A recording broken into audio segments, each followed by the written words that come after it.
ವೀಕ್ಷಕರೆಲ್ಲರಿಗೂ ಸಾಪ್ತಾಹಿಕ ಭವಿಷ್ಯವಾಣಿ ವಿಶೇಷ ಕಾರ್ಯಕ್ರಮಕ್ಕೆ ಸ್ವಾಗತ. ಸ್ನೇಹಿತರೆ, ಮೇ ತಿಂಗಳ ಕೊನೆಯ ವಾರದಲ್ಲಿ ಬುಧ ಗ್ರಹವು ತನ್ನ ಸಂಚಾರವನ್ನು ಬದಲಾಯಿಸುವ ಮೂಲಕ ತನ್ನದೇ ಆದ ಮಿಥುನ ರಾಶಿಯನ್ನು ಪ್ರವೇಶಿಸುವುದು. ಇದರೊಂದಿಗೆ ಈ ವಾರದಲ್ಲಿ ಭದ್ರ ರಾಜಯೋಗದ ನಿರ್ಮಾಣವಾಗುವುದು. ಯಾವಾಗ ಬುಧ ಗ್ರಹವು ತನ್ನ ಸ್ವಂತ ರಾಶಿಯನ್ನು ಪ್ರವೇಶಿಸುವುದೋ ಆಗ ಈ ರಾಜಯೋಗವು ನಿರ್ಮಾಣಗೊಳ್ಳುವುದು. ಜ್ಯೋತಿಷ್ಯದಲ್ಲಿ ಭದ್ರ ರಾಜಯೋಗವನ್ನು ಬಹಳ ಶುಭ ಯೋಗ ಎಂದು ಕರೆಯಲಾಗುತ್ತದೆ, ಏಕೆಂದರೆ ಪಂಚಮಹಾಪುರುಷ ರಾಜಯೋಗಗಳಲ್ಲಿ ಇದು ಒಂದಾಗಿದೆ. ಈ ರಾಜಯೋಗದ ಪ್ರಭಾವದಿಂದಾಗಿ ಈ ವಾರ ಜನರಿಗೆ ಉತ್ತಮ ಲಾಭ ದೊರಕುವುದು. ಧನ ವೃದ್ಧಿಯನ್ನು ಹೊಂದಲು ಸಾಕಷ್ಟು ಶುಭ ಅವಕಾಶಗಳು ದೊರಕಲಿದೆ. ಜೊತೆಗೆ ಯಾವುದಾದರೂ ದೊಡ್ಡ ಶುಭ ಸುದ್ದಿ ಲಭಿಸುವುದು. ಮೇ 25ರಿಂದ ಮೇ 31ರವರೆಗಿನ ಮೇಷ ರಾಶಿಯವರ ಭವಿಷ್ಯವನ್ನು ತಿಳಿದುಕೊಳ್ಳೋಣ. ಈ ವಾರ ಮೇಷ ರಾಶಿಯವರ ಫಲಾಫಲಗಳೇನು, ಗ್ರಹಗತಿಗಳು ಹೇಗಿರಲಿವೆ, ಕೌಟುಂಬಿಕ ಸಾಮಾಜಿಕ ಜೀವನ ಹಾಗೂ ವ್ಯಾಪಾರ ವಹಿವಾಟು ಹೇಗೆ ನಡೆಯಲಿದೆ, ಅಲ್ಲದೆ ಯಾವೆಲ್ಲ ಸಮಸ್ಯೆಗಳು ನಿಮ್ಮನ್ನು ಈ ಸಾಪ್ತಾಹಿಕದಲ್ಲಿ ಕಾಡಲಿವೆ, ಅವುಗಳಿಗೆ ಪರಿಹಾರಗಳೇನು ಎಂಬುದನ್ನು ತಿಳಿಯಲು ಈ ವಿಡಿಯೋವನ್ನು ಸಂಪೂರ್ಣವಾಗಿ ವೀಕ್ಷಿಸಿ. ನೀವಿನ್ನೂ ನಮ್ಮ ಚಾನೆಲ್ ಸಬ್ಸ್ಕ್ರೈಬ್ ಮಾಡದೇ ಇದ್ದರೆ ಕೂಡಲೇ ನಮ್ಮ ಚಾನೆಲ್ ಸಬ್ಸ್ಕ್ರೈಬ್ ಮಾಡಿ. ಹೆಚ್ಚಿನ ವಿಡಿಯೋ ಅಪ್ಡೇಟ್ಗಾಗಿ ಪಕ್ಕದ ಬೆಲ್ ಐಕಾನ್ ಬಟನ್ ಕ್ಲಿಕ್ ಮಾಡಿ. ವಂಶ ಪಾರಂಪರ್ಯ ಜ್ಯೋತಿಷ್ಯರು ನಂಬರ್ 1 ವಶೀಕರಣ ಸ್ಪೆಷಲಿಸ್ಟ್. ವಿದ್ಯೆ, ಉದ್ಯೋಗ, ಮದುವೆ, ಹಣಕಾಸಿನ ಸಮಸ್ಯೆ, ವ್ಯಾಪಾರ, ಆರೋಗ್ಯ ಸಮಸ್ಯೆಗಳಿಗೆ ಫೋನಿನ ಮೂಲಕ ಪರಿಹಾರ. ಇಂದೇ ಕರೆ ಮಾಡಿ. ಸ್ನೇಹಿತರೆ, ಮೇಷರಾಶಿಗೆ ಸೇರಿದ ಜನರಿಗೆ ಈ ವಾರ ಆರ್ಥಿಕ ವಿಚಾರಗಳಿಗೆ ಸಂಬಂಧಿಸಿದಂತೆ ಬಹಳಷ್ಟು ಶುಭವಾಗಿರುವುದು. ಈ ವಾರ ಮೇಷರಾಶಿಗೆ ಸೇರಿದ ಜನರಿಗೆ ಧನ ವೃದ್ಧಿಯನ್ನು ಹೊಂದಲು ಉತ್ತಮ ಅವಕಾಶ ದೊರಕುವುದರೊಂದಿಗೆ ಸಂತೋಷದಿಂದಿರುವಿರಿ. ಪ್ರೀತಿಯ ಜೀವನಕ್ಕೆ ಸಂಬಂಧಿಸಿದಂತೆ ಈ ವಾರ ರೊಮ್ಯಾನ್ಸ್ ನಿಧಾನವಾಗಿ ವೃದ್ಧಿಯಾಗುವುದು. ಜೊತೆಗೆ ಈ ವಾರ ಮೇಷರಾಶಿಗೆ ಸೇರಿದ ಜನರ ಆರೋಗ್ಯದಲ್ಲಿ ಸಾಕಷ್ಟು ಸುಧಾರಣೆಯನ್ನು ನೋಡಬಹುದಾಗಿದೆ. ಇದರೊಂದಿಗೆ ಯಾವುದಾದರೂ ಹಿರಿಯ ವ್ಯಕ್ತಿಯ ಸಹಾಯ ದೊರಕುವುದರಿಂದ ನೀವು ಸಾಕಷ್ಟು ಬಲಶಾಲಿಗಳಾಗಿರುವಿರಿ. ಈ ವಾರ ಮೇಷರಾಶಿಗೆ ಸೇರಿದ ಜನರು ಪ್ರಯಾಣಿಸುವ ಯೋಜನೆಯನ್ನು ರೂಪಿಸುವರು. ಹಾಗೆ ಕೆಲಸದ ಸ್ಥಳದಲ್ಲಿ ನಿಮಗೆ ಯಾವುದಾದರೂ ಹೊಸ ಯೋಜನೆಗಳಿಗೆ ಸಂಬಂಧಿಸಿದಂತೆ ಸ್ವಲ್ಪ ಚಿಂತೆ ಕಾಡುವ ಸಂಭವವಿದೆ. ಸಮೃದ್ಧ ಮತ್ತು ತೃಪ್ತಿಕರ ಜೀವನಕ್ಕಾಗಿ ನಿಮ್ಮ ಮಾನಸಿಕ ದೃಢತೆಯನ್ನು ಹೆಚ್ಚಿಸಿಕೊಳ್ಳಿ. ಇದಕ್ಕಾಗಿ ನೀವು ಉತ್ತಮ ಪುಸ್ತಕಗಳನ್ನು ಓದಬಹುದು ಅಥವಾ ಯೋಗ ಮತ್ತು ವ್ಯಾಯಾಮದ ಸಹಾಯದಿಂದ ನಿಮ್ಮನ್ನು ಆರೋಗ್ಯವಾಗಿರಿಸಿಕೊಳ್ಳಲು ಪ್ರಯತ್ನಿಸಬಹುದು. ರಾಹು 11ನೇ ಮನೆಯಲ್ಲಿ ಇರುವುದರಿಂದ ಈ ವಾರದ 2ನೇ ಭಾಗದಲ್ಲಿ ನಿಮಗೆ ಆರ್ಥಿಕವಾಗಿ ದೊಡ್ಡ ಲಾಭವಾಗಲಿದೆ.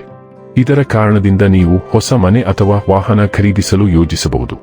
ಹೊಸ ವಸ್ತುಗಳ ಖರೀದಿಯಿಂದ ಮನೆಯ ಸದಸ್ಯರು ನಿಮ್ಮ ಮೇಲೆ ಬಹಳ ಸಂತೋಷವಾಗಿ ಕಾಣುತ್ತಾರೆ. ಬೃಹಸ್ಪತಿ ಗುರು ಗ್ರಹವು 3ನೇ ಮನೆಯಲ್ಲಿ ಇರುವುದರಿಂದ ಈ ವಾರ ನೀವು ನಿಮ್ಮ ಹಳೆಯ ಸ್ನೇಹಿತರು ಅಥವಾ ಆಪ್ತರಿಗೆ ನಿಮ್ಮ ಔತಣಕೂಟಕ್ಕೆ ಆಮಂತ್ರಿಸಬಹುದು.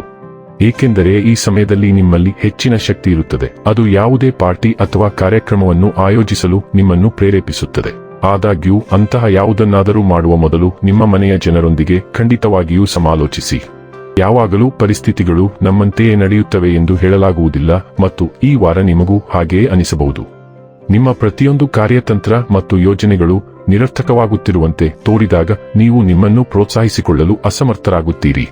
ಈ ವಾರ ನೀವು ಶಿಕ್ಷಣದ ಸಂದರ್ಭದಲ್ಲಿ ವಿದೇಶ ಪ್ರವಾಸಕ್ಕೂ ಹೋಗಬಹುದು.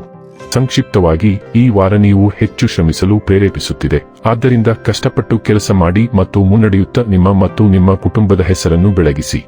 ಮೇಷರಾಶಿಯ ಸೂರ್ಯ, ಚಂದ್ರ ಮತ್ತು ಉದಯ ರಾಶಿಯವರಿಗೆ ನಿಮ್ಮ ಅಧಿಪತಿ ಮಂಗಳ 2ನೇ ಮನೆಯ ಮೂಲಕ ಚಲಿಸುತ್ತಿದೆ. ಆದ್ದರಿಂದ ಅದು ನಿಮ್ಮ ಹಣಕಾಸಿನ ವಿಷಯಗಳನ್ನು ತಳ್ಳುತ್ತದೆ. ಆದ್ದರಿಂದ ನೀವು ಸ್ವಾಭಾವಿಕವಾಗಿ ಹಣಕಾಸಿನ ವಿಷಯಗಳ ಮೇಲೆ ಗಮನಹರಿಸುತ್ತೀರಿ. ಹಣ ಪಾವತಿಗಳು, ಸಂಬಳ, ವೆಚ್ಚಗಳು ಮತ್ತು ಹೊಸ ಹೂಡಿಕೆ ಯೋಜನೆಗಳ ಬಗ್ಗೆ ಸಾಕಷ್ಟು ಸಂಭಾಷಣೆ ಇರುತ್ತದೆ. ಕೆಲವು ವೆಚ್ಚಗಳು ಅನಿವಾರ್ಯವಾಗಿರುತ್ತವೆ, ಆದರೆ ನೀವು ಪ್ರಯತ್ನಿಸಿದರೆ ನೀವು ಹೆಚ್ಚಿನ ಖರ್ಚುಗಳನ್ನು ಕಡಿತಗೊಳಿಸಬಹುದು. ಉದ್ಯೋಗಾಕಾಂಕ್ಷಿಗಳಿಗೆ ಹೊಸ ಪೂರ್ಣಾವಧಿಯ ಕೆಲಸ ಅಥವಾ ಸ್ವತಂತ್ರೋದ್ಯೋಗವನ್ನು ಹುಡುಕಲು ಹತ್ತಿರದ ಅವಕಾಶಗಳು ಇರುತ್ತವೆ, ಆದರೆ ಕೆಲವು ಅಡೆತಡೆಗಳು ಸಹ ಇರುತ್ತವೆ. ನಿಮ್ಮ ಮಾತುಗಳು ಭಾರವಾಗಿರುತ್ತದೆ ಮತ್ತು ಜನರು ನೆನಪಿನಲ್ಲಿಟ್ಟುಕೊಳ್ಳುತ್ತಾರೆ. ಆದಾಗ್ಯೂ ದೃಢನಿಶ್ಚಯದಿಂದ ಇರುವುದರಲ್ಲಿ ಯಾವುದೇ ತಪ್ಪಿಲ್ಲ, ಆದರೆ ಆಕ್ರಮಣಕಾರಿಯಾಗಿರಬೇಡಿ. ಸೂರ್ಯನು ಮಿಥುನ ರಾಶಿಯ ವಾಯು ರಾಶಿಯ ಮೂಲಕ ಚಲಿಸುತ್ತಿರುವುದರಿಂದ ಬಹಳಷ್ಟು ಸಣ್ಣ ಪ್ರಯಾಣಗಳು ಇರುತ್ತವೆ. ಆದ್ದರಿಂದ ಹಠಾತ್ ಸಣ್ಣ ಪ್ರವಾಸಗಳಿಗೆ ಸಿದ್ಧರಾಗಿ.